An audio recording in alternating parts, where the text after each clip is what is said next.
টি-20 বিশ্বকাপের সুপার 8 নিয়ে কেন তীব্র বিতর্কে পড়ল স্বয়ং আইসিসি?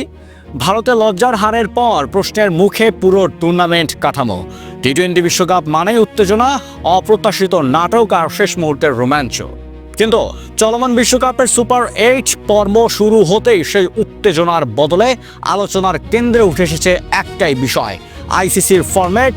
ভারতের মতো শক্তিশালী দল দক্ষিণ আফ্রিকার কাছে লজ্জাজনকভাবে হেরে যাওয়ার পর শুধু দল নয়, টালমাটাল হয়ে পড়েছে পুরো টুর্নামেন্টে বিশ্বাসযোগ্যতা। আর সেই সঙ্গে তীব্র সমালোচনার মুখে পড়েছে আন্তর্জাতিক ক্রিকেট কাউন্সিল আইসিসি।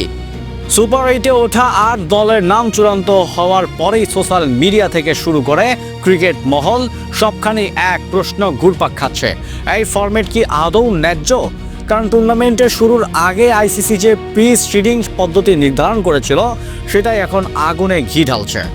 আইসিসি আগেই ঠিক করে রেখেছিল সুপার 8-এর 4টি নির্দিষ্ট স্লট: A1, B1, C1 ও D1 এর ফলে গ্রুপ পর্বে চ্যাম্পিয়ন হওয়ার 4 দল ভারত, জিম্বাবুয়ে, ওয়েস্ট ইন্ডিজ এবং দক্ষিণ আফ্রিকা সবাই পড়ে যায় এই সুপার 8 গ্রুপে। অর্থাৎ গ্রুপ পর্ব সেরা পারফরমেন্স করেও তাদের সামনে দাঁড়িয়ে যায় সবচেয়ে কঠিন পথ। অন্যদিকে গ্রুপ রানার্স আপ হওয়ার 4 দল পাকিস্তান, শ্রীলঙ্কা, ইংল্যান্ড এবং নিউজিল্যান্ড পেয়ে যায় তুলনামূলকভাবে সহজ গ্রুপ। এখান থেকেই শুরু হয়েছে বিতর্কের ঝড়। ক্রিকেট বিশ্লেষকদের মতে এই কাঠামোর ফলে প্রথম পর্বে দুরন্ত খেলা অন্তত 2টি দল সেমিফাইনালের আগেই ছিটকে যেতে পারে, অথচ গ্রুপের দ্বিতীয় হওয়া দলগুলো তুলনামূলক কম চাপের শেষ 4-এ পৌঁছানোর সুযোগ পাবে। সবচেয়ে বড় প্রশ্ন উঠছে ন্যায় বিচার নিয়ে। সাধারণত নিয়ম অনুযায়ী গ্রুপ চ্যাম্পিয়ন হলে দল বাড়তি সুবিধা পায়, কিন্তু এই সুপার 8 ফরম্যাটে ঠিক তার উল্টোটা করছে। উদাহরণ হিসেবে বারবার উঠে আসছে দক্ষিণ আফ্রিকার নাম। তারা গ্রুপ চ্যাম্পিয়ন হয়েও প্রি সিডিংয়ের কারণে গ্রুপে দ্বিতীয় হওয়ার নিউজিল্যান্ডের চেয়েও নিচু সিট পেয়েছে। অর্থাৎ ভালো খেলেও শাস্তি পাচ্ছে দলগুলো, এমন অভিযোগ তুলেছেন অনেকেই। এর প্রভাব পড়েছে গ্রুপ পর্বের শেষ ম্যাচগুলোর গুরুত্বতেও। যেহেতু সুপার 8-এর গ্রুপ আগে অনেকটা নির্ধারিত ছিল, তাই কিছু ম্যাচ কার্যত ডেড রাবার পরিণত হয়ে গিয়েছে। এতে দর্শকদের আগ্রহ যেমন কমেছে, তেমনইভাবে বিশ্বকাপের শেষ মুহূর্তের উত্তেজনাও হারানোর আশঙ্কা তৈরি হয়েছে। একটি বৈশ্বিক টুর্নামেন্ট যেখানে প্রতিটি ম্যাচ হওয়ার কথা রক্তক্ষয়ী লড়াই, সেখানে এমন আগাম নির্ধারণ অনেকের চোখে বিশ্বকাপের আত্মাকেই আঘাত করছে। সমালোচনার তালিকায় আরও একটি বড় অভিযোগ এসেছে সহ আয়োজক শ্রীলঙ্কাকে ঘিরে।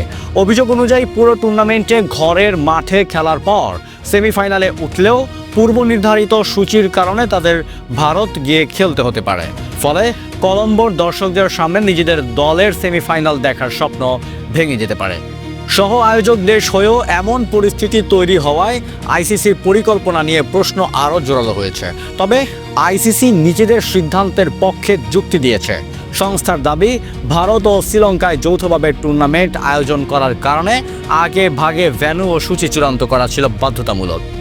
লজিস্টিক চ্যালেঞ্জ, ভ্রমণ, নিরাপত্তা ও সম্প্রচার পরিকল্পনা সামলাতেই প্রি সিডিং পদ্ধতি ব্যবহার করা হয়েছে বলে জানিয়েছেন তারা। কিন্তু সমালোচকরা বলছেন লজিস্টিক সুবিধার চেয়ে বড় হওয়ার কথা ছিল খেলাটার ন্যায় বিচার। ভারতের দক্ষিণ আফ্রিকার কাছে লজ্জাজনকভাবে হার যেন সেই বিতর্কে আরও নতুন মাত্রা যোগ করেছে। এখন প্রশ্ন উঠছে, ভারত কি শুধুই খারাপ খেলেছে, নাকি এই ফরম্যাটই তাদের মতো দলকে শুরুতেই কঠিন ফাঁদে ফেলেছে? সব মিলিয়ে টি-20 বিশ্বকাপের সুপার 8 এখন আর শুধু ক্রিকেটের লড়াই নয়, এটি হয়ে উঠেছে আইসিসির সিদ্ধান্ত বনাম ক্রিকেটীয় ন্যায় বোধের লড়াই।